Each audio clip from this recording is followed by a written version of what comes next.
भिवंडीत 4 मजली इमारत अचानक कोसळली. अवघ्या काही क्षणात अनेक कुटुंबियांचे आयुष्य उद्ध्वस्त झाले. या दुर्घटनेत 10 जणांचा दुर्दैवी मृत्यू झाला तर अनेक जण जखमी झाले आहेत. परंतु हा केवळ अपघात होता का, की निष्काळजीपणा आणि नियमांचे उल्लंघन यामुळे ही दुर्घटना घडली? नेमकं काय घडलंय? प्रत्यक्षदर्शींनी काय सांगितलं आणि प्रशासनाने कोणती कारवाई जाहीर केली आहे, बघूया सविस्तर. ठाणे जिल्ह्यातील भिवंडी शहरातील गंगारामवाडी परिसरात असलेल्या कोहिनूर इमारत संकुलातील बी विंगची 4 मजली इमारत कोसळून मोठी दुर्घटना घडली आहे. या दुर्घटनेत 10 जणांचा मृत्यू झाला असून अनेक जण जखमी झाले आहेत. मृतांमध्ये इमारतीच्या दुरुस्तीचे काम करणारे अशोक पासवान आणि राकेश पासवान हे दोघे सख्खे भाऊही आहेत. दोघेही गेल्या अनेक वर्षांपासून गवंडी म्हणून काम करीत होते.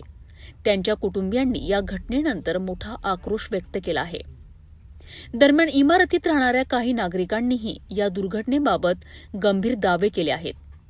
काही रहिवाशांच्या म्हणण्यानुसार इमारतीच्या पिल्लरच्या दुरुस्तीचे काम सुरू होते. दुरुस्ती दरम्यान पिलरमधील कॉन्क्रीट फोडण्यात येत होते.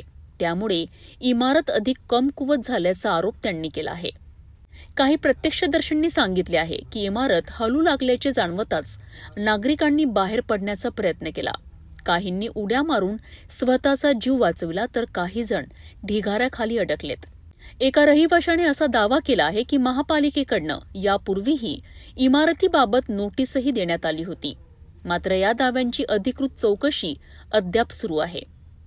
दरम्यान ठाण्याचे जिल्हाधिकारी श्रीकृष्ण पांचाळ यांनी या प्रकरणात महत्त्वाची माहिती दिली आहे. त्यांच्या म्हणण्यानुसार महापालिकेची आवश्यक परवानगी न घेता आणि सुरक्षिततेचे नियम पाळल्याशिवाय दुरुस्तीचे काम सुरू करण्यात आले होते. या प्रकरणी इमारतीचे मालक आणि संबंधित कंत्राटदाराविरोधात गुन्हा दाखल करण्याची प्रक्रिया सुरू असल्याचे प्रशासनाने सांगितले आहे. घटनेनंतर मंत्री गिरीश महाजन यांनी घटनास्थळी भेट देऊन बचाव आणि मदत कार्याचा आढावा घेतला आहे. तसेच प्रशासनाकडून मृतांच्या नातेवाईकांना प्रत्येकी 5 लाख रुपयांची आर्थिक मदत जाहीर करण्यात आली आहे. बिल्डिंग आहे C2 बिल्डिंग. C2 मध्ये 2 प्रकार असतात, C2 B आणि C2 A. तर त्यामध्ये काही लोक राहून रिपेअर करतात, पण C1 बिल्डिंग मध्ये लोक आतमध्ये येऊन रिपेअर करणं अपेक्षित नसतं. ती परवानगी कोणती घेतली नव्हती आणि त्यामुळे त्याच्यामध्ये प्राथमिक दृष्ट्या दोषी आहेत मालक, कॉन्ट्रॅक्टर. या पद्धतीने आम्ही त्याच्यावरती पुढे कायदेशीर कारवाई करणार. एक गोष्ट मात्र निश्चित आहे, जुनी आणि धोकादायक इमारतींची वेळेवर तपासणी, दुरुस्ती करताना सुरक्षिततेच्या नियमांचे पालन आणि संबंधित यंत्रणांची जबाबदारी हे सर्व नागरिकांच्या जीविताशी थेट संबंधित मुद्दे आहेत. या दुर्घटनेची चौकशी पूर्ण झाल्यानंतर नेमकी जबाबदारी कोणावर निश्चित होते आणि भविष्यात अशा घटना टाळण्याकरिता कोणती पावले उचलली जातात हे पाहणे महत्त्वाचे ठरणार आहे. या ठिकाणी सगळे कॉलम आपण बघतात ते सगळे आसारे दिसत आहेत, खराब झालेले आहेत आणि त्यांना रिपेअर करण्याचं काम कोण कॉन्ट्रॅक्टर असेल, ठेकेदार असेल, तो या ठिकाणी करत होता.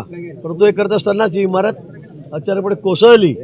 पण नशिबाने खरं म्हणजे याच्यामध्ये जवळपास 30 परिवार राहत होते, कुटुंब राहत होते आणि त्यांना सर्वांना बाहेर काढण्यात आलेलं होतं.